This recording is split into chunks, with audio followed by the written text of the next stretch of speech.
Hi friends, welcome to my channel. ఇప్పుడు నేను చదివి వినిపించబోయే చందమామ కథ పేరు ఎలా వచ్చింది ధైర్యం. రంగాపురంలో 4 స్నేహితులు ఉండేవాళ్ళు. వాళ్లల్లో రంగడు అనేవాడికి చీకటి పడిన తరువాత ఎక్కడికి వెళ్లాలన్నా మహా చెడ్డ భయం. తోడుగా ఎవరైనా లేరంటే వాడు గడప దాటేవాడు కాదు. ఒక రోజున వాడిని స్నేహితులు ఆట పట్టిస్తూ, నీ అంత పిరికివాణ్ణి మేం మరొకడిని ఎరగం, ఎవరైనా నీ ధైర్యం ఏమిటో తెలుసుకునేందుకు పందెం వేశారనుకో, అప్పుడు నీ పిరికితనం కాస్త బయటపడిపోతుంది అన్నారు.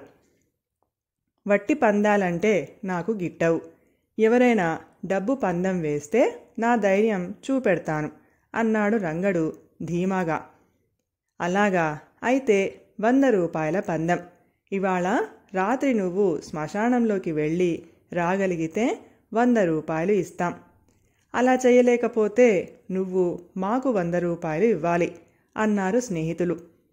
రంగడు అందుకు ఒప్పుకొని అర్ధరాత్రి వేళ శ్మశానంలోకి వెళ్ళి తిరిగి వచ్చి స్నేహితుల్ని 100 రూపాయలు ఇవ్వమన్నాడు. స్నేహితులు వాడికి అలాగే ఇస్తామని చెప్పి, చీకటి పడితే ఒంటరిగా గడప దాటని వాడివి శ్మశానంలోకి ఎలా వెళ్ళి రాగలిగావు అని అడిగారు. ఇది కాస్తా కూస్తా 100 రూపాయల పందెం. నేను నిజంగా శ్మశానంలోకి వెళ్ళి వచ్చానో లేదో తెలుసుకునేందుకు మీ ముగ్గురు కొంచెం వెనగ్గా నా వెంట వస్తారని నాకు తెలుసు అన్నాడు రంగడు. కథ సమాప్తం. రోగి చికిత్స. విజయనగరానికి దూరదేశం నుంచి ఒక వైద్యుడు వచ్చి నగరంలో అంతగా వైద్యులు లేని ఒక ప్రాంతాన వైద్యశాల తెరిచాడు. ఆ విషయం ఆయన చుట్టుపక్కల వాళ్లకు కలుసుకొని చెప్పి వచ్చాడు. వారం రోజులు గడిచాయి. ఒక్క రోగి అయినా ఆయన దగ్గరకు రాలేదు. ఎందుకిలా జరిగిందని ఆయన ఆశ్చర్యపోతూ ఒక రోజున వైద్యశాల వాకిట్లో నిలబడ్డాడు.